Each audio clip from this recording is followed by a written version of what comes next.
Assalamualaikum warahmatullahi wabarakatuh. Selamat pagi, salam Yes I Care. Kembali lagi dalam acara podcast pada pagi hari ini, Jelita, Jendela Informasi Ibu dan Balita. Pada pagi hari ini kita akan membahas topik yang gak kalah seru dibandingkan topik-topik yang sebelumnya, yaitu mengenai ASI eksklusif, kunci menuju generasi sehat.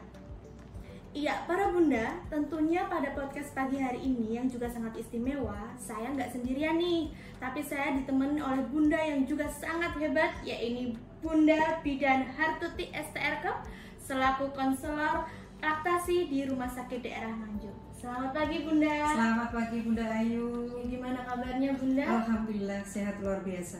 Mungkin kalau mau berkenalan dulu bunda, iya. Kan tak kenal maka tak sayang. Oh betul bunda. sekali, tak kenal maka tak sayang ya. Selamat pagi bunda-bunda semuanya. Assalamualaikum warahmatullahi wabarakatuh. Saya Bunda Hartuti STRK ya. Saya di sini sebagai konselor ASI di Rumah Sakit Daerah Nganjuk. Mungkin itu perkenalan saya. Iya, oke. Iya. Ya bunda, gini saya cerita dulu ya bunda. Iya. Kan ibu itu adalah sosok wanita yang hebat ya bunda. Iya, betul sekali. Sudah dikarnai kekuatan dan kemampuan mulai dari hamil, bersalin hingga menyusui. Iya. Ya. Nah berkaitan dengan topik kita nih bunda kan sangat berhubungan ya sama bunda kan konselor laktasi ya. Iya, betul sekali. Kan mengenai ASI eksklusif bunda. Ini berarti berkaitannya dengan ibu menyusui. Iya. Tapi sebelum kita masuk ke topik inti bunda, kan ada beberapa mitos yang sedang beredar di masyarakat dan kayaknya masih ramai juga sebenarnya bunda. Ya, yang pertama adalah kolostrum bunda, atau ASI yang baru pertama kali keluar yang berwarna kekuningan. Iya. Itu masih banyak masyarakat yang mengharuskan itu untuk dibuang. Nah, kira-kira gimana sih itu bunda? Iya, jadi sebenarnya perlu kita ketahui ya, kolostrum itu atau ASI yang pertama kali keluar itu disebut dengan kolostrum. Jadi pada saat ibu setelah selesai persalinan ya, itu ada yang keluar ASI-nya, biasanya warnanya kekuningan, kemudian dia kental atau encer, jumlahnya relatif sedikit, itulah yang disebut dengan kolostrum. Perlu kita ketahui bahwasanya untuk kolostrum itu kandungannya apa saja. Banyak di situ ya. Ada lemak, ada protein, ada laktosa di situ. Kemudian fungsi daripada kolostrum atau manfaat itu apa saja? Satu, kolostrum itu mengandung antibodi. Jadi bisa mencegah daripada terjadinya infeksi. Di dalam kolostrum juga ada yang namanya sel darah putih. Bisa juga untuk mencegah infeksi. Ada juga sebagai zat pencahar, di mana pada saat bayi baru lahir, awal-awal itu biasanya mengeluarkan yang namanya BAB-nya berwarna hitam. Nah, itu bisa dikeluarkan sehingga bayi tidak terjadi kuning. Ada juga kandungannya itu vitamin A, bagus untuk mata.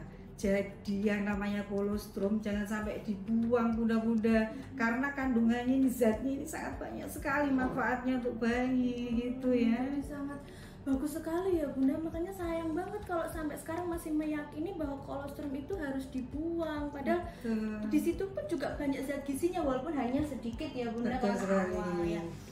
Ya bunda, ini juga banyak, ini biasanya untuk para ibu-ibu muda ya. Kadang masih ada yang insecure. Insecure-nya di sini adalah mengenai bentuk payudara bunda. Jadi kadang tuh masih banyak yang beranggapan kalau bentuk payudaranya kecil atau mungkin lembek, berarti nanti itu akan memproduksi ASI yang juga dalam jumlah yang sedikit bunda. Itu gimana sih bunda? Iya, jadi sebenarnya payudara besar dan kecil itu sama-sama bisa memproduksi ASI dengan banyak ya. Jadi kita harus membangun rasa kepercayaan diri para bunda-bunda semuanya bahwasanya ASI itu bisa keluar dengan lancar dan banyak apabila sering ditetekkan ke bayinya, sering diisap oleh bayinya. Karena dengan adanya isapan bayi, maka produksi ASI akan produksi dengan banyak, betul. Perlu kita ingat lagi ya bahwasanya pada anatomi payudara yang dulu itu ya, banyak sekali di payudara itu ada kelenjar-kelenjar alveoli ya, dimana pada saat nanti setelah persalinan ya dibantu dengan adanya hormon prolaktin ya, nanti bisa merangsang atau memproduksi ASI dengan banyak. Kemudian juga perlu kita ketahui pada saat bayi baru lahir itu ukuran lambung bayi itu sebesar ini, Kecil sekali. betul ya, sekali. bunda, Jadi ya. hanya kelereng nih, seukuran kelereng yang kecil ini, dan dia bisa menampung ASI sebanyak 5 sampai 7 ml ASI. Segitu ya. Betul sekali Bunda Ayu. Terus nanti meningkat lagi pada saat hari ketiga ya, itu untuk lambungnya bayi sebesar kelereng yang sudah agak besar. Hari ketiga ini bisa menampung ASI sebanyak 22 sampai 27 ml. Lain halnya nanti kalau usia bayi sudah 1 minggu atau 1 minggu ke atas, ukurannya segini, sebesar bola pingpong. Ini nanti lambung bisa menampung ASI sebanyak 45 ml sampai 60 ml. Gitu ya. Iya. Jadi kadang itu Bunda, misal ada orang ibu yang baru melahirkan kan beberapa jam Bunda. Kadang itu udah ketakutan sendiri ngeliat bayinya rewel, sementara ASI-nya belum keluar. Bingung itu gimana akhirnya ya? Perlu kita ketahui bahwa bayi yang rewel atau dia menangis itu banyak faktor. Jadi tidak hanya dia membutuhkan ASI aja. Coba dilihat BAB mungkin dia BAK, atau mungkin dia sedang sakit, dia sedang panas atau dingin, ya itu mungkin dia butuh dekapan ibu juga bisa. Jadi faktor bayi menangis itu bukan hanya ingin ASI saja, tapi bisa kita gali ke hal yang lain. Itu ya mungkin kurang nyaman bayi itu. Jadi bunda-bunda ternyata tuh yang pertama kali, step pertama yang harus kita bangun saat kita ingin menyusui bayi ya, percaya diri dulu Bunda. Yakin kalau bunda-bunda semua ini bisa menghasilkan ASI yang cukup untuk bayinya. Dilihat dari baru pertama lahir aja masih kecil itu ya. Jadi kalau ASInya ya sedikit baru-baru ya nggak perlu khawatir Bunda. Yang penting tetap semangat untuk berusaha menetei bayinya gitu ya Bunda ya. Betul sekali Bunda Ayu. Oke. Terus ini yang ketiga Bunda. Kan zaman sekarang ini banyak ibu-ibu yang juga bekerja. Kan jamnya banyak yang di kantor, tapi ternyata di rumah juga ada bayi Bunda yang harus disusuin. Nah kira-kira itu ASI yang mungkin sudah diperah itu bisa disimpan dulu nggak sih Bunda? Jadi untuk khusus ibu-ibu yang bekerja ya, atau ASInya berlebih ya, itu pada saat ASI perah atau susu segar, apabila di rumah ada kulkas, itu bisa disimpan gini. Disimpan di suhu ruangan yang suhunya 25 derajat, itu ASI bisa bertahan sampai 4 jam. Apabila ASI perah atau ASI segar pengen disimpan di dalam freezer, malah bisa bertahan 3 bulan sampai 1 tahun. Jadi agak lama. Tetapi setelah ASI dikeluarkan dari freezer, maka dia harus dikeluarkan, setelah dikeluarkan dari freezer ya, itu bisa bertahan sampai 4 jam. Jadi harus habis sebelum 4 jam ya. Jadi begitu. Oh, berarti sebenarnya fleksibel Bunda kalau kita tuh tetap semangat untuk memberikan ASI untuk bayi ya, karena walaupun kita sibuk kerja tetap bisa ngasih ASI. Jadi gizinya bayi tetap jaga ya, melihat tadi kandungan ASInya seperti itu ya Bunda ya. Terus gini Bunda, tadi kan sudah kita lewati yang ternyata kolostrum enggak boleh dibuang karena kandungan gizinya.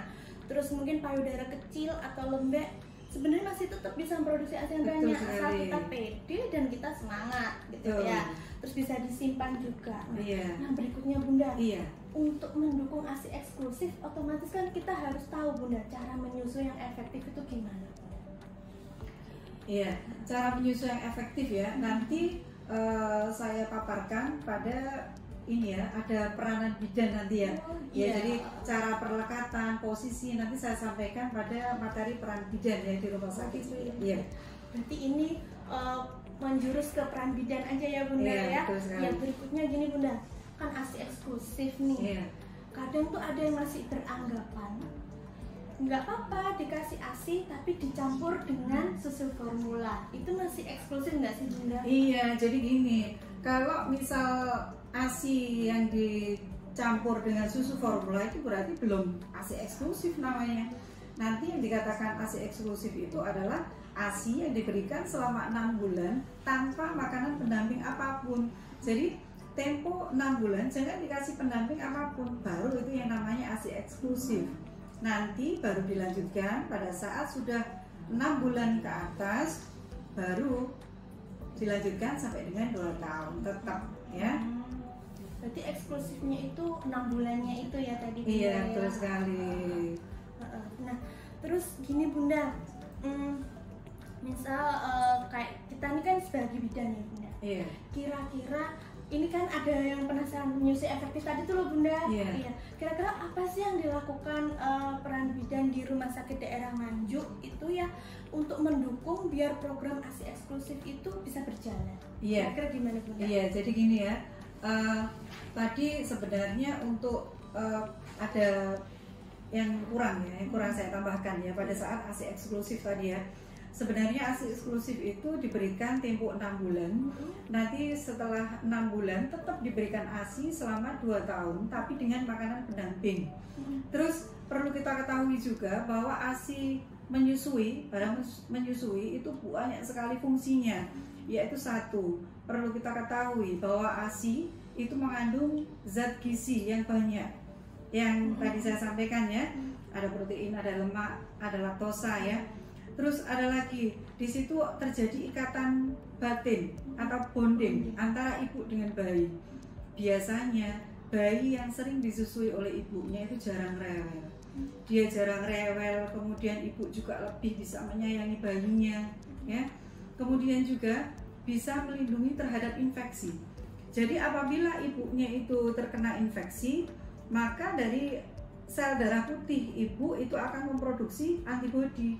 Di mana setelah diproduksi antibodi tadi ya, itu ada sel darah putih juga yang masuk ke dalam payudara sehingga memproduksi antibodi sehingga bayi terlindungi karena melalui isapan bayi yang melalui payudara tadi diisap. Betul sekali. Kemudian juga manfaat menyusui sendiri itu apa? Bisa menunda kehamilan. Jadi untuk kontrasepsi metode aminorelaktasi kita sebut ya, pada saat ibu menyusui eksklusif atau menyusui terus itu bisa digunakan sebagai kontrasepsi selama ibu tersebut belum menstruasi.